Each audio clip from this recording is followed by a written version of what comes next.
மகர ராசி எப்படி இருக்கு இந்த ஜூன் 2 குரு பயிற்சியிலேருந்து? ரொம்ப சிறப்பா இருக்கு. ஒரு குருவுடைய நேரடி பார்வை கிடைக்குதுன்னா அதை விட விசேஷம் என்ன வேணும்? ஒரு ஒரு மகான்கள் அந்த குருவா நம்ம யாரெல்லாம் எதிர்பார்க்குறோம்னு நம்ம மதிப்புக்குரியவர்கள், மகான்கள், சித்தர்கள், இறைவன், குரு, மாதா, பிதா, குரு, தெய்வம், அதுக்கு அடுத்து தான் தெய்வமே. அப்படிப்பட்ட மதிப்பு மிக்கவர்கள் நம்மளை பார்க்குறாங்கன்னா ஒருத்தங்க பார்வையிலேயே அவங்க கோவமா இருக்காங்களா, சந்தோஷமா இருக்காங்களா, சிரிக்கிறாங்களா அப்படிங்கிறத ஒரு பார்வையை வச்சே தெரிஞ்சுக்க முடியும். அவங்க பார்க்குற விதத்தை வச்சே தெரிஞ்சுக்க முடியும். ஒரு கம்யூனிகேஷனும் நிம்மதியான உறக்கம் இல்லைன்னா மனுஷன் நல்லா இருக்க முடியுமா? நிம்மதி தானே மேம் வேறுன்றாங்க எல்லாரும். கண்டிப்பா அந்த நிகழ்வை, அந்த பாசிட்டிவான எனர்ஜியை நீங்க எப்படியெல்லாம் பயன்படுத்திக்க போறீங்க? எனக்கு வாய்ப்புகளே வரலங்கிறது ஒரு கேரக்டர், ஆனா வர்ற வாய்ப்புகளை நான் பயன்படுத்தலைங்கிறது ஒரு கேரக்டர். இப்ப குரு நல்லா இருக்காரு.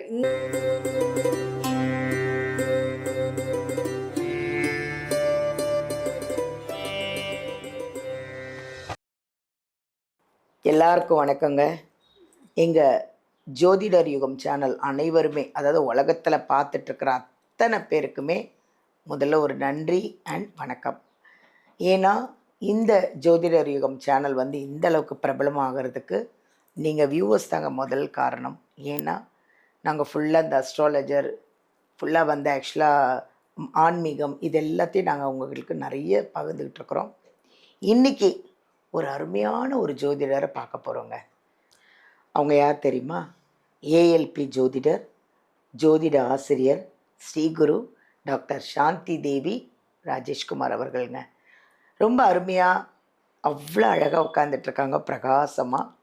அவங்கக்கிட்ட இப்போ நம்ம இந்த ஜூன் 2 குரு பயிற்சிக்கு உங்கள் 12 ராசிக்கும் எப்படி தான் இருக்குது எல்லாத்தையும் அவங்கக்கிட்ட நல்லா பாசிட்டிவாக நிறைய விஷயங்களை நம்ம கேட்டு தெரிஞ்சுக்க போகிறோம். வாங்க அவங்கள சந்திப்போமா? வணக்கம் மேம். வணக்கம் மேம். ஜோதிடர் யுகம் நேயர்கள் அனைவருக்கும் வணக்கம். இந்த நாள் இனிய நாளாக அமைய வாழ்த்துக்கள். இந்த குரு பயிற்சிக்கு எப்படி இருக்குன்னு ஒரு 12 ராசியும் ஆசைப்படுவாங்க.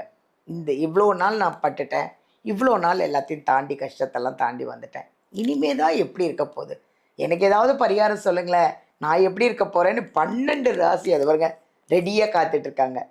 ஸோ நம்ம 12 ராசியும் இந்த குரு பயிற்சி எப்படி இருக்குன்னு பார்க்க போகிறோம். கரெக்டாக மேம்? கண்டிப்பாக மேம். நிச்சயமாக எல்லாருக்கும் அவங்களுக்கான பலன்களை கண்டிப்பாக சொல்லுவோம். அதுக்கு முன்னாடி இந்த குரு பகவான் எங்கெங்கே இருந்தால் நல்ல பலன்களை தருவார் அப்படிங்கிறத பார்த்துடலாம். அவருக்கு ஒரு இன்ட்ரோடக்ஷன் கொடுக்குறாங்க. அரசருக்கு அரசரையும், அவதார புருஷரையும், அயோத்தி மன்னரையும் அடிமை தொழில் செய்ய வைத்த அமரகுரு பகவானின் அதிசயங்கள் உரைக்க கேளு. 2 5 7 9 இதமான அமரகுரு பகவான் இன்பம் தரும் 11 இருக்கும்போது இதுவெல்லாம் நடக்குமென்று இயம்பிடுவீர் உலகத்தார்க்கே. பஞ்சமெல்லாம் நீங்கிவிடும், பல கஷ்டம் மாறிவிடும், கவலையெல்லாம் தீர்ந்துவிடும், கடன் தொல்லையும் தீர்ந்துவிடும், மாறாத நோயும் மறைந்துவிடும், தீராத பகையும் தீர்ந்துவிடும், வாழ்க்கையில் வசந்தம் சேர்ந்துவிடும், பாக்கியங்கள் மெத்த உண்டு, பஞ்சனையும் மெத்த உண்டு, மாடு கன்று சேர்க்கை உண்டு, மாடி வீட்டு யோகம் உண்டு, கேட்டதெல்லாம் கிடைத்துவிடும், கெட்டதெல்லாம் நல்லதாகும், தொலைந்த பொருளும் வந்துவிடும், தொட்டதெல்லாம் பொன்னாகும் காலமப்பா. இதுதான் குரு பகவான் நல்ல இடத்துல இருந்தால், அதுவும் ஜாதகத்தில் 2 5 7 9 11 இந்த இடங்களில் இருந்தால் நமக்கு நல்ல பலன்களை நிறைய தருவார். இதுதான் வியாழ நோக்கம்.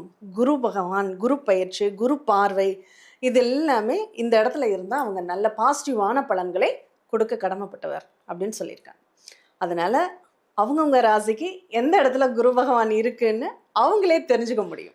மேம், குரு பெயர்ச்சி 12 ராசிக்கு முன்னாடி இவ்வளோ அழகாக சொன்னீங்க பாருங்க. நான் அப்படியே மெய் மறந்து பார்த்துட்டு இருக்கேன். இவ்வளவும் போய் இந்த குரு பயிற்சி அவ்வளோ நல்லா இருக்கு இல்லை மேம்? பாசிட்டிவாக. கண்டிப்பாக. தேங்க்யூ. ரொம்ப சந்தோஷமா இருக்கு மேம் கேட்கறதுக்கே. எல்லாம் பாருங்களேன் வெயிட்டிங்கில் இருக்காங்க. இந்த குரு பயிற்சியில் ஒரு ரொம்ப விசேஷம் ஒன்று இருக்கு. என்ன அப்படின்னா, அதி வல்லமையோட உச்சம் பெற்ற குருவாக செயல்பட போறாரு அப்படின்னு தான் சொல்லணும். ஏன்னா கடகராசி குருவுக்கு உச்ச வீடு அப்படின்னு சொல்லலாம். ஒரு குழந்தை அம்மா கிட்ட இருக்கும்போது ரொம்ப பாதுகாப்பாக உணரும், ஒரு தைரியத்தோடு தன்னம்பிக்கையோடு இருக்கும் அப்படிங்கிறத இந்த கடகங்கிறது சந்திரனுடைய வீடு, அது தாயின்னு நம்ம எடுத்துக்கிறோம். அங்க குருன்னா குழந்தைன்னு எடுத்துக்கிறோம். அந்த குழந்தை அங்க வந்து தாய் மடியில உச்சமாக இருக்கக்கூடிய ஒரு நேரம் இது. அப்போ அது சந்தோஷமா இருக்கும். அதுக்கு அம்மா கிட்ட இருந்தாலே எனக்கு எல்லாமே கிடைச்சிருச்சு, உங்களுக்கும் நான் தர்றேங்கிற மாதிரி இருக்கும். அப்படிப்பட்ட ஒரு இடத்துல இப்ப குரு பகவான் இருக்கார். அதனால அவங்கவங்க பாவ புண்ணியங்களுக்கு தகுந்த பலன்களை அவர் கொடுக்க கடமைப்பட்டவர் அப்படின்னாலும், ஓரளவு ஒரு நல்லவர் அப்படின்னா கொஞ்சம் எல்லாருக்குமே ஒரு நல்ல பலன்களை கொடுப்பாரு அப்படின்னு சொல்லலாம் இல்லையா? அவரால அவங்க இருக்கக்கூடிய இடம் சரியில்லாத இடமாக இருந்தாலும் பரவாயில்ல, என்னுடைய குணம் நான் கொடுக்கறது, அதனால நான் உங்களுக்கு கொடுக்குறேன் அப்படிங்கிற மாதிரி ஏதாவது ஒரு ரூபத்துல அவருடைய பார்வை பலத்துல அவர் கொடுக்கக்கூடிய வாய்ப்புகளை கொடுத்துரும். அப்ப இந்த கடகத்துல இருக்கக்கூடிய இந்த குரு பகவான் ஒரு 3 ராசிகளை சிறப்பு செய்வார். ஏன்னா அந்த 3 ராசிகளை அவர் பார்ப்பார். அப்ப எந்த ராசிக்கு அவருடைய பார்வை விழுகுது அப்படின்னா விருச்சிக ராசிக்கு. அவருடைய 5வது பார்வை விருச்சிக ராசிக்கு இருக்கு. அவருடைய 7வது பார்வை மகர ராசிக்கு இருக்கு. அவருடைய 9வது பார்வை மீன ராசிக்கு இருக்கு. இந்த 3 ராசிகளுக்கும் அவர் ரொம்ப சிறப்புகளை பண்ணக்கூடியவராக இந்த குரு பகவான். குரு பார்வை தான் ரொம்ப சிறப்பு. அப்ப அந்த குரு பார்வை இருக்கிறதுனால அவங்களுக்கு ஒரு நல்ல வழிகாட்டுதல், ஒரு நல்ல கைடன்ஸ் வந்து கிடைக்கும். இந்த நேரத்துல ஒரு குருன்னா தெய்வ பலம் அப்படின்னு சொல்லலாம். அந்த தெய்வ பலம்ங்கிறது அவங்களுக்கு ஆட்டோமேட்டிக்கா ஒரு ஏதாவது ஒரு கோவிலுக்கு போவாங்க, அங்க ஒரு பாசிட்டிவான ஒரு வைப் இருக்கும், அதுக்கப்புறம் அவங்களுக்கு எல்லாமே பாசிட்டிவாக நடக்கும். அந்த மாதிரியான ஒரு சூழ்நிலைகளை இந்த குரு பார்வையும் கொடுக்கும் அப்படிங்கிறத நம்ம புரிஞ்சுக்கலாம். மகர ராசி எப்படி இருக்கு இந்த ஜூன் 2 குரு பேச்சில இருந்து? ரொம்ப சிறப்பா இருக்கு. ஒரு குருவுடைய நேரடி பார்வை கிடைக்குதுன்னா அதை விட விசேஷம் என்ன வேணும்? ஒரு ஒரு மகான்கள், அந்த குருவா நம்ம யாரெல்லாம் எதிர்பார்க்கிறோம்னு நம்ம மதிப்புக்குரியவர்கள், மகான்கள், சித்தர்கள், இறைவன், குரு, மாதா, பிதா, குரு, தெய்வம், அதுக்கு அடுத்துதான் தெய்வமே. அப்படிப்பட்ட மதிப்பு மிக்கவர்கள் நம்மளை பாக்குறாங்கன்னா அது நேத்திர தீட்சைன்னு பேரு. நேத்திரம்னா கண்ணு, அவங்க பாக்குறது, பார்வையாலேயே நமக்கு தீட்சை கொடுக்குறாங்க அப்படின்னு அர்த்தம். இப்போ கண்கள் பேசுதுப்பா, அவர் ஏதோ சொல்ல வர்றாருப்பா அப்படின்லாம் சொல்லுவோம்ல. அப்போ அவங்க பார்க்கறது நமக்கு அவ்வளோ பலன்களை கொடுக்கும். அததான் குரு பார்வை கிடைச்சிடாதா அப்படின்னு ஏங்குறவங்க. அதுக்குதான் அந்த பேரா? ஆமா, அந்த குரு பார்வை இருந்தா எந்த விஷயமாக இருந்தாலும் நம்மளால ஜெயிக்க முடியும் அப்படிங்கிறது தான். சரி, இந்த மகரத்திற்கு இந்த குரு பார்வை என்ன பண்ணும்? ஏன்னா நேர் 7வது வீட்டுல இருக்கார். 7ல இருந்து குரு பார்க்கறது அவ்வளோ விசேஷம். நேருக்கு நேரா ஒருத்தங்க பார்வையிலேயே அவங்க கோவமா இருக்காங்களா, சந்தோஷமா இருக்காங்களா, சிரிக்கிறாங்களா அப்படிங்கிறத ஒரு பார்வையை வச்சே தெரிஞ்சுக்க முடியும். அவங்க பார்க்குற விதத்தை வச்சே தெரிஞ்சுக்க முடியும். அப்போ அந்த அளவுக்கு அந்த ஒரு குரு பார்வைங்கிறது அவ்வளோ விசேஷமானது. இப்போ இந்த குரு இந்த மகரத்திற்கு என்ன கேரக்டரை வாங்கியிருக்காரு, என்ன பொறுப்புகள் வகிக்கிறாருன்னா, அவங்களுடைய முயற்சி ஸ்தானத்திற்கு குரு தான் அதிபதி, அவங்களுடைய விரயஸ்தானத்திற்கும் குரு தான் அதிபதி. இந்த முயற்சி, இந்த விரயம் இல்லை, இதை இன்னும் பாசிட்டிவா பார்க்குறோம் அப்படின்னா அவங்களுடைய வெளிநாட்டு வாழ்க்கைக்கு, நிம்மதியான உறக்கத்திற்கு, அவங்களுடைய கம்யூனிகேஷனுக்கு இந்த குரு தான் அதிபதி. ஒரு கம்யூனிகேஷனும் நிம்மதியான உறக்கம் இல்லைன்னா மனுஷன் நல்லா இருக்க முடியுமா? நிம்மதி தானே மேம் வேறுன்றாங்க எல்லாரும். கண்டிப்பா அந்த நிகழ்வை இந்த குரு இப்ப கொடுக்கக்கூடியவராக இருக்கார். கம்யூனிகேஷனா ரொம்ப சிறப்பா வழி நடத்தக்கூடியவராக இருக்கார். இந்த நேரம் நம்ம வந்து நேர்ல தான் ஒரு விஷயத்த பண்ணணும்னு நினைக்க வேண்டாம். ஏன்னா 3ஆம் இடத்தை குரு பார்க்குறாரு.